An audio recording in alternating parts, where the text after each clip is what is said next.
이 정권을 잡은 사람들이 주가를 움직일 수 있어요. 그쵸? 트럼프도 마찬가지고. 과거에 북한의 김정은이 한국을 도발하면서 빅텍이란 주식이 엄청나게 올랐습니다. 그리고 도발 수위를 낮추면 또 이 주가가 떨어지고, 도발 수위를 높이면 주가가 올라가고, 그렇게 사람들의 공포심에 따라서 올라가고 떨어지고를 반복했던 거죠. 그래서 우스갯소리로 김정은이 이 주식을 샀을 것이다, 그런 이야기도 했었습니다. 그런데 저는 지금 정권이 이러한 장난을 치고 있는 것이 아닌가라는 생각을 지금 갖게 돼요.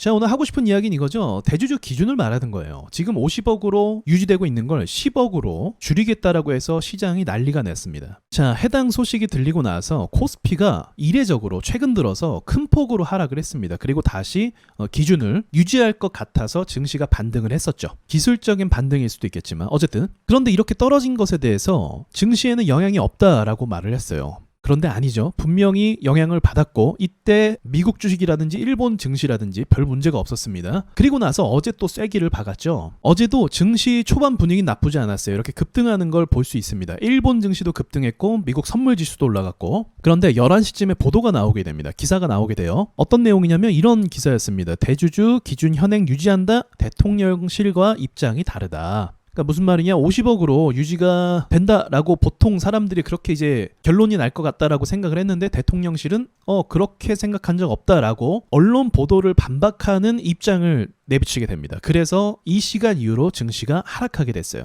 그러니까 이러한 건 분명히 정부의 정책에 따라서, 그 언급에 따라서 증시가 반응을 부정적으로 했다라고 볼 수 있는 거죠. 사실은 여기서 정책에 대해서 그렇게 얘기했을 때 증시가 이런 충격을 받으면 이러한 발언을 조심하는 게 맞을까요? 아닐까요? 조심하는 게 맞죠. 트럼프도 화들짝 놀라서 그 뒤로는 조심하고 있는 모습 보여주고 있잖아요. 왜냐면 투자자들의 큰 돈이 증발되니까. 말 한마디 때문에 정말 큰 돈들이 증발이 되기 때문에 이 부분에 있어서 조심할 수밖에 없습니다. 그렇죠. 시장을 부양하기로 말했다면, 배당 소득으로 사람들에게 생활비를 주겠다라고 이야기했다면, 시장에 돈들이 빠져나가는 것에 대해서 조심스럽게 하는 게 맞아요? 아니면 막 하는 게 맞아요? 조심스럽게 하는 게 맞죠. 본인들이 말한 게 있는데. 그럼에도 불구하고 증시의 충격을 봐놓고도 이러한 보도를 왜 냈을까? 의심이 들 수밖에 없는 거죠. 사실은. 이런 이상한 행동을 하게 되면 사람이 의심을 받을 수밖에 없어요. 합리적 의심을 말하는 거죠. 아까 우스갯소리로 김정은이 미사일 쏘면서 빅텍을 매수해서 수익을 봤을 것이다, 뭐 진짜인지 아닌지 사실 장난이지만 그런 말을 하지만, 그런 말을 왜 하는 거예요?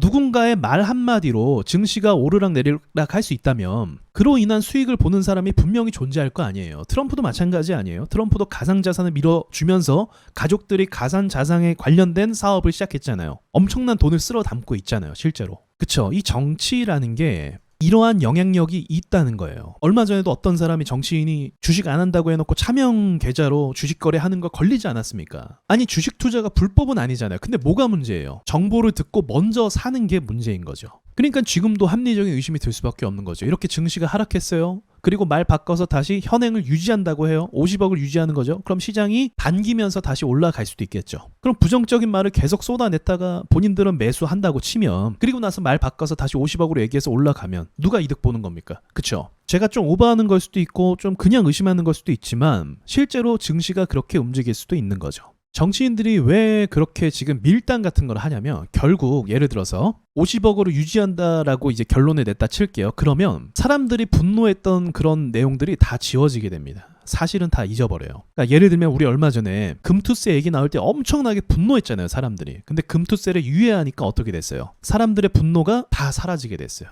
그리고 민주당이 또 정권을 잡았죠. 그런 것처럼 이 대중들은 사실 안 좋은 일이 있었는데 그것을 다시 뒤집는 정책을 만들어내면 분노했던 사실을 다 잊어버립니다. 결과가 정말 어떻게 될지 모르겠지만 증시를 부양하겠다라고 얘기했던 방향성과는 지금 전혀 맞지 않는 방향으로 가고 있는 건 맞아요. 그리고 증시가 폭락하는 것을 목격했고 경험을 했어요. 그런데도 불구하고 또 비슷한 말을 했다는 것은, 그거는 좀 의도가 좀 불순하다, 그렇게 저는 볼 수 있다고 생각해요. 어떤 분들은 그렇게 말할 수도 있어요. 뭐 이렇게 정치인들이 하는 걸 믿냐라고 저한테 뭐 반박할 수도 있어요. 근데 전 그렇게 생각하는 게 아니라, 전 정치인들을 안 믿어요. 그렇게 생각하는 게 아니라 전 시장을 보는 거예요. 시장은 그걸 믿었잖아요. 맞잖아요. 시장이 믿었으니까 올라간 거잖아요. 괜한 돈들이 들어온 게 아니거든요. 그래서 저는 이 돈을 보는 겁니다. 이런 게 반응하지 않고 정치인들이 말하는 건 전 믿지 않아요. 나스닥이 신고가를 찍었어요. 대단하죠. 근데 나스닥뿐만이 아니라 니케이 지수도 지금 신고가를 찍었습니다. 엄청나요? 엄청나요. 이거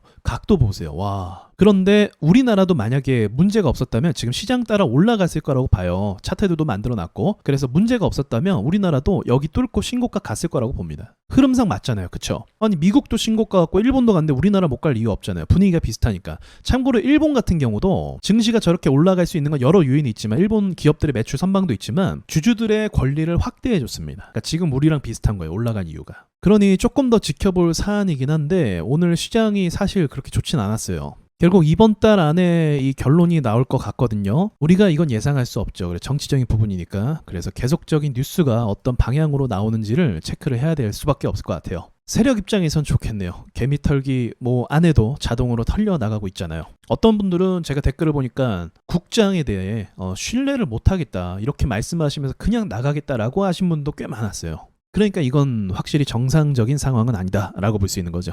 자, 또 추가적인 이야기가 나오면 제가 말씀을 드리도록 할게요. 이상 마치겠습니다.